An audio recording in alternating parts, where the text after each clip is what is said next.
Well, welcome back to this episode of Mr. Brian's Amazing World. Tonight, I'm working on a 1986 Honda 350X gas tank. Needs a little body work. You know, building up this machine. Got new fenders for it. It's coming along, got a new seat cover on there. And it's about time that I get on the gas tank. It's got a bunch of old dents here. You can see I've got them all ground down already so we can get to them. And we'll get this tank all prepped and cleaned, and well, it's been drained and flushed a long time ago, so the tank is nice and dry. We don't have to worry about any sparks or anything that might cause any damage, blow it up or anything. You want to make sure that's definitely all out before you do any kind of body work or grinding on your tank. But now what we're going to do is we're going to do a little body filler work. So you got to get yourself some body filler. Open that sucker up. I'll mix it up a little bit. It's pretty thick stuff. It's been around a while. This is kind of older body filler that I have here.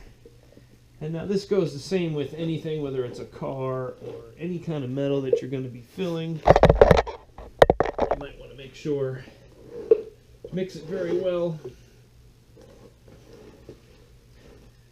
Now when you're prepping your tank or any other metal, you want to make sure to grind as much down into the metal as you can using a rough sandpaper or a wire brush. The more adhesion and holes and surfaces you can get to adhere the material, the better.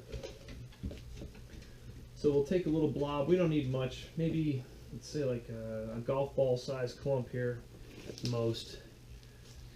Drop it down.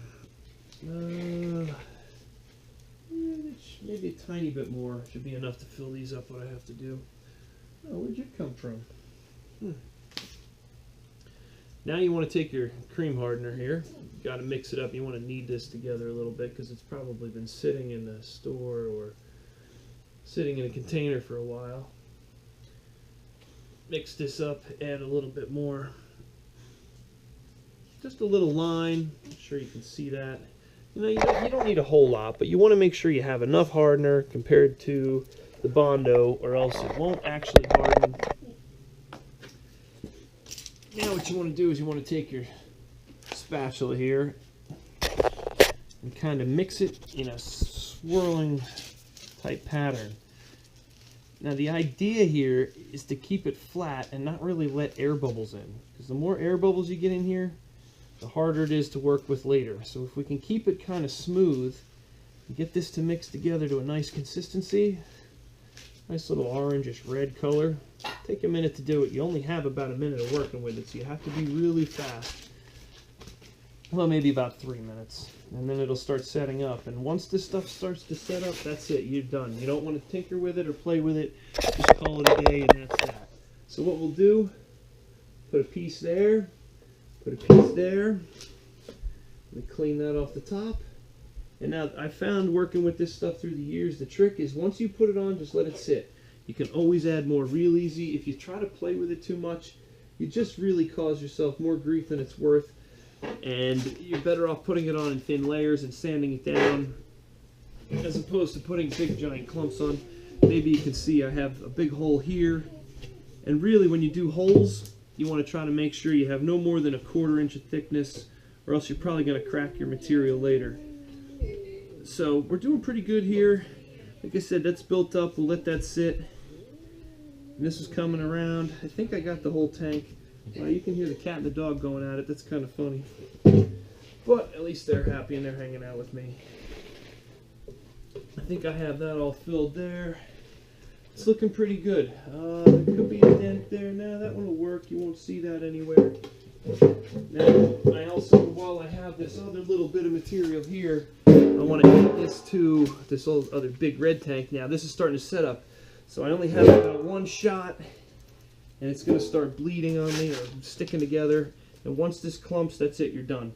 You're completely going to just peel it apart and waste your time otherwise. So I have these few spots on this tank, and then I can, you know, I could fill these in and let it sit for a little bit, and I mean it'll harden up in a few minutes, and then I sand it, and then I'll probably put another coat or two on top of that.